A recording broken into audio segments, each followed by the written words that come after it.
ہم پر کسی عذاب کی طرح تھے۔ مجھے تو گھر بیٹھنے کی عادت ہو چکی تھی، میرے لیے نوکری کرنا ویسے بھی مشکل تھا۔ جیسے ہی شمع کی پیدائش کے 40 دن پورے ہوئے، حفصہ نے فوراً ہی دوبارہ نوکری شروع کر دی۔ اس دن سے لے کر آج تک وہ صبح سے شام تک نوکری کرتی اور کبھی کبھی تو رات دیر سے لوٹتی۔ شمع کے خرچے پورے کرنے کے لیے اسے بہت زیادہ محنت کرنی پڑ رہی تھی۔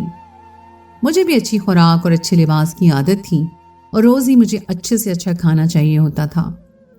شمع کی ساری ذمہ داری میں نے اٹھا رکھی تھی کیونکہ حفصہ سارا وقت گھر سے باہر ہی ہوتی تھی۔ میرے لیے بھی گھر میں رہنا اور شمع کو دیکھنا زیادہ آسان تھا۔ لیکن اب جب وہ دوسرے بچے کی خبر دے رہی تھی تو حفصہ نے میرے آگے ہاتھ جوڑ کر کہا کہ کچھ بھی کرو لیکن اب نوکری کی تلاش ضرور کرو۔ میں نے محبت سے حفصہ کو سینے سے لگایا اور اسے کہا کہ وہ پریشان نہ ہو، سب کچھ ٹھیک ہو جائے گا۔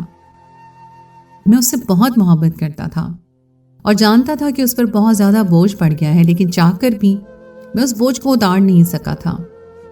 مسئلہ ایک ہی تھا، میری کام چوری اور جھگڑالو فطرت۔ حفصہ جب بھی مجھ سے ناراض ہونے لگتی، میں اپنی محبت سے اسے منا لیتا اور ایک دفعہ پھر وہ نوکری پر چلی جاتی۔ لیکن اب بات کچھ اور تھی۔ باہر کی نوکری اور واپس لوٹ کر گھر کے کام کاج کرتے کرتے وہ تھک کر چور ہونے لگی تھی۔ ساتھ ہی حاملہ ہونے کی وجہ سے طبیعت میں آنے والے اتار چڑھاؤ نے اسے مزید چڑچڑا بنا دیا تھا۔ کبھی کبھی تو وہ میرے منہ پر ہی کہہ دیتی کہ اس نے مجھ سے شادی کر کے بہت بڑی غلطی کی ہے۔ اس کے گھر والے ہمارے رشتے کے لیے راضی نہیں تھے۔ ہم دونوں ایک ہی محلے میں رہتے تھے اور اس بات سے سبھی لوگ واقف تھے کہ میں محنت نہیں کر سکتا۔ اس لیے حفصہ کے باپ نے صاف صاف کہہ دیا تھا کہ وہ اسے ساری زندگی گھر پر بٹھا سکتے ہیں لیکن میرے ساتھ رخصت نہیں کر سکتے۔ حفصہ نے اپنے گھر والوں کے خلاف جا کر میرے ساتھ بھاگ کر شادی کی تھی اور جوانی کے دن تھے، محبت کا جوش سر چڑھ کر بول رہا تھا۔ ہم دونوں کو اس بات کا احساس نہیں تھا کہ شادی ایک بہت بڑی ذمہ داری ہے۔ ہم لوگ بھول گئے تھے کہ جب غریبی دروازے سے اندر آتی ہے تو محبت کسی چور راستے سے باہر نکل جاتی ہے۔ اور شادی کے کچھ ہی دنوں بعد ہم دونوں کو اس بات کا احساس ہو گیا کہ اب ہماری زندگی صرف محبت بھرے لفظوں کی بنا پر نہیں چل سکتی۔ بہت جلد ہمیں اپنی غلطی کا احساس ہو گیا تھا کہ ہمیں اس طرح بھاگ کر شادی نہیں کرنی چاہیے تھی۔ حفصہ کے گھر والے اس کی شکل بھی نہیں دیکھنا چاہتے تھے اور اب یہی اس کے پیروں کی زنجیر بن گئی اور اس کے پاس اپنے گھر واپس جانے کا کوئی راستہ نہیں تھا۔ دنیا دکھاوے کے لیے ہی صحیح لیکن اسے ہمارے رشتے کا بھرم رکھنا پڑ رہا تھا۔ حفصہ کے دوسرے حمل کی خبر مل کر مہینہ ہو گیا تھا اور دن بہت تیزی سے گزر رہے تھے اور ہر دن حفصہ اور میرا اسی بات پر جھگڑا ہونے لگا تھا کہ میں جلد سے جلد نوکری کی تلاش کروں۔ شمع جیسے جیسے بڑی ہو رہی تھی اس کے خرچے بھی بڑھنے لگے تھے اور اب تو نئے آنے والے بچے کی ذمہ داری بھی اٹھانی تھی۔ میں نے حفصہ کو دکھانے کے لیے نوکری کی تلاش شروع کر دی تھی لیکن در حقیقت میں نوکری کرنا ہی نہیں چاہتا تھا۔ اس بات سے حفصہ بھی اچھی طرح واقف تھی لیکن پھر بھی اسے یہی لگ رہا تھا کہ شاید میں اس کی حالت کو دیکھتے ہوئے اب اس پر رحم کھا لوں گا۔ 7 مہینے ایسے ہی گزر گئے تھے، نہ ہی مجھے نوکری ملی تھی اور نہ ہی حفصہ کی نوکری چھوٹی تھی۔ جب بھی وہ ہمت ہارنے لگتی تو میں اپنی محبت سے اسے اس بات کے لیے رضامند کر لیتا کہ وہ فی الحال نوکری نہ چھوڑے۔ حفصہ کبھی میری محبت کے آگے گھٹنے ٹیک دیتی تو کبھی شمع کی محبت میں مجبور ہو کر نوکری پر چلی جاتی۔ اس کا خوبصورت چہرہ پہلے کی طرح تر و تازہ نہیں رہا تھا، بلکہ گزرے 4 سالوں میں اس کے چہرے پر بہت سی تھکن اتر آئی تھی۔ وہ وقت سے پہلے بوڑھی نظر آنے لگی تھی۔ اکثر وہ راتوں کو اکیلے بیٹھ کر رونے لگتی تو میں اس کو نظر انداز کر کے دوبارہ سو جاتا۔ ڈیلیوری کے لیے اسے 2 مہینے کی چھٹی بہت مشکل سے ملی تھی اور جب وہ بچے کی پیدائش کے وقت درد سے تڑپنے لگی تو اس نے میرا ہاتھ پکڑ کر التجا کی کہ میں ڈاکٹر سے کہہ دوں کہ وہ اس سلسلے کو ہمیشہ کے لیے ختم کر دیں۔ میں بھی اس بات کے لیے فوراً تیار ہو گیا کیونکہ میں جانتا تھا کہ بچوں کی وجہ سے حفصہ کا نوکری کرنا مشکل ہو جائے گا اور پھر گھر کا گزارا نہیں چل سکے گا۔ میرے لیے تو ایک شمع کو سنبھالنا ہی بہت مشکل کام تھا، اب دوسرے بچے کی ذمہ داری بھی میرے ہی اوپر آنے والی تھی۔ نرس حفصہ کو لے کر لیبر روم میں چلی گئی۔ ڈاکٹر بھی جیسے ہی اندر جانے لگی تو میں نے اسے روک کر اسے التجا کی کہ ہمارے حالات کچھ ٹھیک نہیں ہیں، اور اب ہم مزید بچوں کا بوجھ برداشت نہیں کر سکتے، اس لیے وہ ہماری مدد کر دیں۔ ڈاکٹر نے ایک نظر مجھ پر ڈالی اور بنا کچھ کہے لیبر روم میں چلی گئی۔ میں بے صبری سے کسی اچھی خبر کا انتظار کر رہا تھا۔ نرس نے تھوڑی دیر میں آ کر مجھے بتایا کہ میرے گھر دوبارہ سے بیٹی پیدا ہوئی ہے۔ میں جو بیٹے کی امید لگا کر بیٹھا تھا، اچانک ہی میری خوشی مان پڑ گئی تھی۔ تھوڑی دیر میں نرس نے خوبصورت سی بچی کو لا کر میری گود میں ڈال دیا۔ وہ ہو بہو حفصہ جیسی تھی۔ میرے دل میں بیٹے کی خواہش نے شدت اختیار کی تھی، لیکن یہ سوچ کر میں افسردہ تھا کہ ڈاکٹر نے حفصہ کو اڈاپٹ کر دیا ہوگا۔ لیکن یہ سوچ کر ہی میں افسردہ تھا کہ اگر ڈاکٹر نے حفصہ کا آپریشن کر دیا ہوگا تو پھر میں کبھی بیٹے کا باپ نہیں بن سکوں گا۔ مجھے افسوس ہو رہا تھا کہ میں نے حفصہ کے کہنے پر شاید غلط فیصلہ کر لیا ہے۔ میں جاننا چاہتا تھا کہ ڈاکٹر نے بچوں کا سلسلہ ختم کیا ہے یا نہیں، اس لیے میں ڈاکٹر کے روم میں گیا اور ڈاکٹر سے جیسے ہی میں نے اس بارے میں سوال کیا تو انہوں نے حفصہ کی ساری رپورٹس میرے آگے رکھ دی۔ میں ناسمجھی سے ڈاکٹر کی طرف دیکھنے لگا۔ ڈاکٹر میری طرف دیکھ کر غصے سے پوچھ رہی تھی کہ آپ نے اپنی بیوی کے پہلے کتنے بچے ضائع کروائے ہیں؟ ڈاکٹر کی بات سن کر کچھ لمحوں کے لیے تو میں حیران ہوا، اور پھر میں نے نفی میں سر ہلاتے ہوئے کہا کہ آج تک ہم نے کبھی کوئی بچہ ضائع نہیں کروایا۔ میری بات سن کر ڈاکٹر کو مزید غصہ آ گیا۔ وہ کہنے لگی کہ آپ بے وقوف کسی اور کو بنائیں، میں ایک ڈاکٹر ہوں، اور یہ بات رپورٹ میں واضح طور پر نظر آ رہی ہے کہ آپ کی بیوی کے کئی دفعہ ابارشن کروائے گئے ہیں۔ آپ کو تو اب یہ سلسلہ ختم کروانے کی ضرورت نہیں، کیونکہ اس کی بچہ دانی اس قدر کمزور ہو چکی ہے کہ وہ حمل ٹھہرانے کے قابل ہی نہیں۔ ڈاکٹر مجھے برا بھلا کہہ رہی تھی کہ میں کیسا انسان ہوں جسے اپنی بیوی کی صحت کی بھی پرواہ نہیں۔ ڈاکٹر کی بات سن کر میں چکرا گیا تھا، کیونکہ میرے علم میں نہ ہی حفصہ کو کوئی حمل تھا اور نہ ہی کوئی ابارشن۔ میں لڑکھڑاتے قدموں سے باہر نکل آیا۔ جو کچھ میرے دماغ میں چل رہا تھا میں وہ سوچنا بھی نہیں چاہتا تھا۔ حفصہ تو مجھ سے بہت ہی محبت کرتی تھی، پھر وہ مجھے دھوکہ کیسے دے سکتی تھی؟ یقیناً جو بچے حفصہ نے ضائع کروائے تھے وہ میرے نہیں تھے، اس لیے تو اس نے اتنی بڑی بات مجھ سے چھپائی تھی۔ اس کا نوکری پر جانا، راتوں کو دیر سے آنا، یہ کہہ کر زیادہ پیسے میرے ہاتھ پہ رکھنا کہ اسے بونس ملا ہے، یہ سب کہیں نہ کہیں اس کی بد کرداری کا نتیجہ تھا۔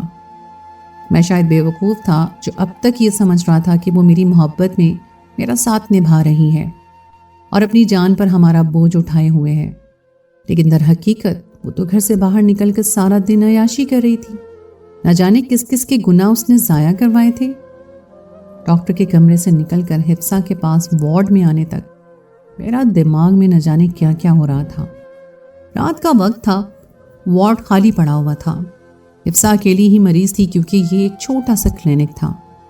حفصہ گود میں ہماری نئی آنے والی مہمان کو لیے مسکرا رہی تھی۔ مجھے دیکھتے ہی کہنے لگی کہ اس کا نام ہم ایمن رکھیں گے۔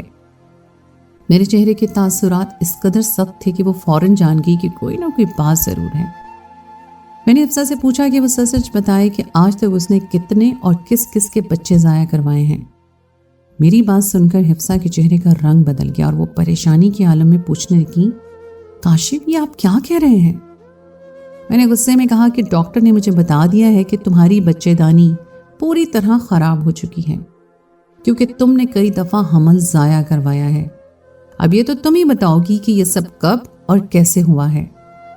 تم ہمیشہ مجھے یہ جتاتی رہی کہ میں نکما بے روزگار ہوں اور تم سردی گرمی ہر موسم میں گھر سے نکل کر ہمارا خرچہ اٹھا رہی ہو۔ تم نے کبھی یہ کیوں نہیں بتایا کہ تم باہر کس طرح عیاشیاں کرتی ہو؟ مجھ سے محبت کے دعوے کر کے غیر مردوں کے ساتھ تم نے تعلق بنائے ہوئے ہیں۔ میں تو یہ بھی نہیں جانتا کہ یہ دونوں بچے بھی میرے ہیں یا نہیں۔ میں اس قدر غصے میں تھا کہ بنا سوچے سمجھے بولتا چلا گیا۔ حفصہ جو تھوڑی دیر پہلے مسکرا رہی تھی اب سسک سسک کر رو رہی تھی، لیکن اس کے آنسوؤں کا مجھ پر کوئی اثر نہیں ہو رہا تھا۔ میں دونوں بچیاں اس کے پاس چھوڑ کر ہاسپٹل سے باہر نکل آیا تھا اور وہ مجھے آوازیں دیتی رہ گئی تھی۔ اس کا میرے علاوہ کوئی نہیں تھا اور اس حالت میں اسے کسی کے ساتھ کی ضرورت تھی، لیکن میرے اندر ہمدردی یا رحم نام کا کوئی جذبہ اس وقت نہیں تھا۔ میرے لیے نوکری کرنا مشکل ضرور تھا، لیکن میں اتنا بے غیرت نہیں تھا کہ اپنی بیوی کو کسی اور کے ساتھ برداشت کر سکتا۔ ساری رات میں یوں ہی سڑکوں پر آوارہ گھومتا رہا اور سگریٹ پہ سگریٹ کی کش لگاتا رہا۔ میں اب حفصہ کے ساتھ نہیں رہنا چاہتا تھا۔ میں نے فیصلہ کر لیا کہ اب میں اسے چھوڑ دوں گا۔ صبح کے قریب ہاسپٹل سے میرے نمبر پر فون آیا تھا کہ حفصہ کی طبیعت بہت زیادہ خراب ہو گئی ہے۔ نہ چاہتے ہوئے بھی میں ہاسپٹل کی طرف چل پڑا۔ میں ایک آخری ملاقات چاہتا تھا اور پھر مجھے رشتے کو ختم کر کے ہمیشہ کے لیے دفن کر دینا تھا۔ ہاسپٹل پہنچا تو ڈاکٹر نے بتایا کہ رات بھر حفصہ روتی رہی ہے اور اس کا بی پی بہت ہائی ہو گیا ہے اور کسی بھی طرح کی ٹینشن اسے نہیں پہنچانی ہے۔ میں اس کے پاس گیا تو وہ سوجی ہوئی سرخ آنکھیں لیے بیٹھی تھی۔ مجھے دیکھتی کہنے لگی، کاشف میری بات سنے بنا ہی آپ کیسے مجھے چھوڑ کر چلے گئے؟ میں نے حفصہ کے آگے دونوں ہاتھ جوڑ دیے اور صاف صاف لفظوں میں کہہ دیا کہ اب میں مزید اس سے اپنی زندگی میں نہیں رکھنا چاہتا۔ حفصہ نے روتے میں سر جھکا لیا اور کہنے لگی کہ مجھے آپ کا یہ فیصلہ قبول ہے، میں بھی اب اس رشتے کو مزید نہیں گھسیٹ سکتی، لیکن آپ کو میرا سچ سننا ہوگا۔ آپ اس طرح میرے دامن پر بد کرداری کا الزام نہیں لگا سکتے۔ وہ روتے ہوئے کہنے لگی کہ تمہاری محبت میں نے اپنا گھر بار سب چھوڑ دی اور اس بھروسے تمہارے ساتھ ایک نئی زندگی شروع کی کہ تم مجھے تحفظ دینے کے ساتھ ساتھ میری ضروریات بھی پوری کرو گے۔ لیکن شادی کے 15 دن بعد ہی مجھے یہ بات سمجھ آ گئی کہ میرے باپ نے کیوں اس رشتے کے لیے انکار کیا تھا۔ مجھے لگا کہ وقتی طور پر اگر میں نوکری کر لوں گی تو گھر کے حالات کچھ سدھر جائیں گے۔ ویسے بھی ہم کرائے کے گھر میں رہتے تھے۔ مالک مکان جب حد سے زیادہ پریشان کرنے لگے تو میں تنگ آ کر نوکری کرنے لگی۔ لیکن مجھے کیا خبر تھی کہ تمہیں میری نوکری کے مزے لگ جائیں گے۔ وہ کہنے لگی کہ میں صرف انٹر پاس تھی اور میرے پاس ایسی کوئی قابلیت نہیں تھی کہ جس کی بنا پر مجھے کوئی اچھی نوکری ملتی، اس لیے مجھے کال سینٹر پر ہی کام کرنا پڑا۔ ہر گزرتے دن کے ساتھ تم بے حس ہوتے چلے گئے اور یہ بھول گئے کہ نوکری کرنا اور کم آنا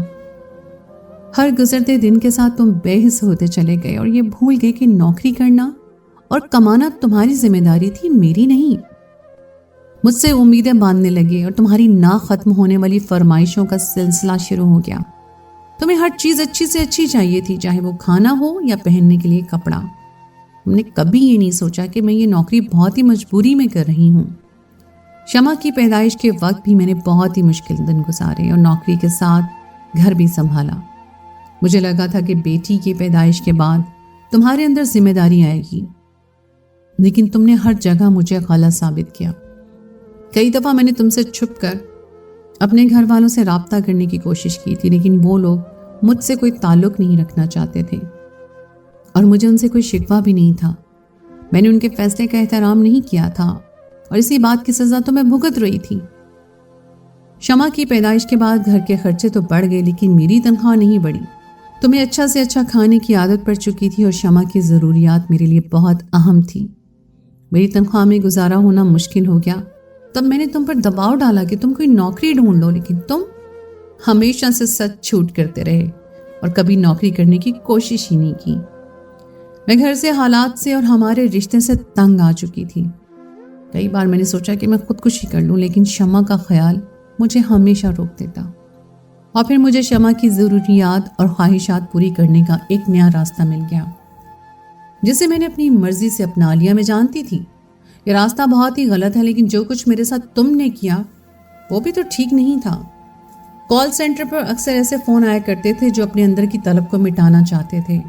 ایسے میں کالر نے مجھ سے میرا ذاتی نمبر طلب کیا اور میں نے بنا سوچے سمجھے اسے اپنا نمبر دے دیا۔ اس نے مجھے ایک ہوٹل میں بلایا اور 2 گھنٹے اس کے ساتھ گزارنے کے اتنے پیسے دے دیے کہ میں نے شمع کے لیے مہینے بھر کا دودھ خرید لیا۔ مجھے پیسے کمانے کا یہ بہت ہی آسان طریقہ سمجھ آ رہا تھا، کیونکہ اس طرح میں تم سے بدلہ بھی لے رہی تھی۔ میرے دل میں تمہارے لیے کوئی محبت باقی نہیں رہی تھی۔ اسی طرح میں نے لوگوں کے ساتھ وقت گزارنا شروع کیا اور اسی طرح ملنے والے پیسے سے اپنی اور شمع کی ضروریات پوری کرنے لگی۔ پھر مجھے پتا چلا کہ میں حاملہ ہو گئی ہوں۔ میں چاہتی تو اس بچے کو تمہارے سر پر بھی ڈال سکتی تھی، لیکن میں جانتی تھی کہ تم کبھی نوکری نہیں کرو گے اور اس بچے کی ذمہ داری بھی مجھے ہی اٹھانی پڑے گی۔ اس لیے میں نے اس حمل کو خاموشی سے ختم کرایا۔ اس طرح بہت احتیاط کے بعد بھی میں 6 سے 7 دفعہ حاملہ ہو گئی اور ہر دفعہ میں نے تم سے چھپ کر اپنا حمل ضائع کروایا۔ لیکن اس دفعہ جب میں حاملہ ہوئی تو ڈاکٹر نے حمل ضائع کرنے کے لیے منع کر دیا، اس لیے مجبوراً مجھے تمہیں یہ خبر دینی پڑی۔ میں نے سوچا تھا کہ اس دفعہ یہ سلسلہ ختم کروا دوں گی، لیکن میری بدقسمتی تھی